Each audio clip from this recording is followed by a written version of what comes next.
Hello everyone, welcome back to my channel Juhi's Lifestyle. কেমন আছো তোমরা সবাই?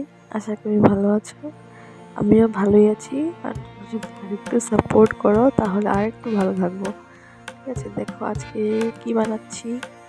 পাপার জন্য আপেলের হালুয়া বানাচ্ছি। এটা হলো baby food series part 2।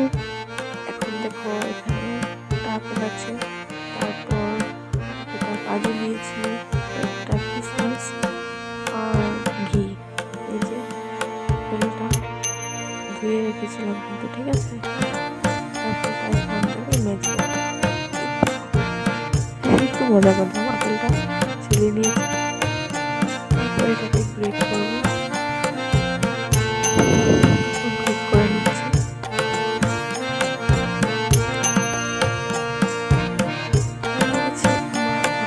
Great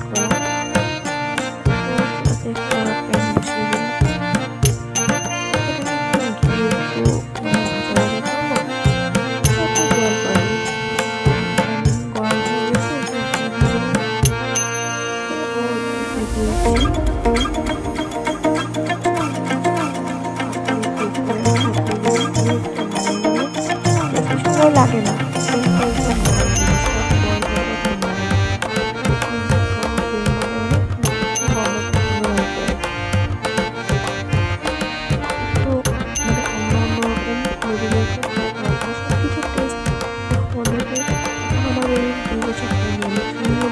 লবণও দিই না, ঠিক আছে। এমনি করে কীভাবে খাবে বলো, একটু যদি মানে ভেরিয়েশন না রাখি খাওয়াতে বলো, তার জন্য একটু চেষ্টা করি আমার বেবি যাতে খা, ঠিক আছে। ভাজা ভাজা হয়ে যাওয়ার পর জল ঢেলে দিলাম। তারপর একটু বয়েল হচ্ছে, তারপর একটু করে দারচিনি দিয়ে দেবো, স্মেলটা ভালো আসবে। এই দেখো দিয়ে দিচ্ছি। এটা কিন্তু পরে মানে একটু বয়েল হওয়ার পর উঠিয়ে নিতে হবে, না হলে খেতে পারবে না, প্রবলেম হয়ে যাবে। তারপর দেখো দুটো কাজু ছিল না, গ্রেট করে দিয়ে দিচ্ছি। গোটা গোটা দিলে তো আর পেস্ট করবো না, এটা পেস্ট করার দরকার নেই, আপেল তো এমনিতেও নরম হয়। কিশমিশগুলি দিয়ে দিলাম এমনিতে। তারপর কাজু গ্রেট করে কাজুটা দিয়ে দিলাম। তারপর বাস বয়েল হচ্ছে, ভালো করে বয়েল হয়ে যাওয়ার পর আমি দুধ দিইনি, জলে সিদ্ধ করছি তো, কেননা বাচ্চা এখনও তো 2 বছর হয়নি, গরুর দুধ দিতে পারি না, তার জন্য ওকে ওই নান প্রোটা খাওয়াই। যে নামিয়ে নিলাম, তারপর এখন ওই নান প্রোটা মিলিয়ে নেব এটার সাথে। দেখো পাপার দুধটা এটার সাথে মিশিয়ে বাস এখন পাপার অ্যাপেলের হালুয়া রেডি।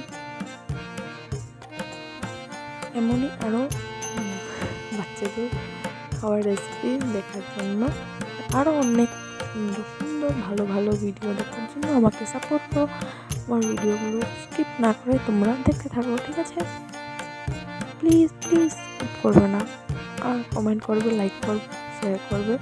আগের মতো আমাকে সাপোর্ট করো একটু প্লিজ, অনেক দিন পরে আবার আমি শুরু করলাম। তোমরা যদি সাপোর্ট না করো তাহলে কীভাবে কন্টিনিউ করবো বলো, ঠিক আছে। Thank you for watching.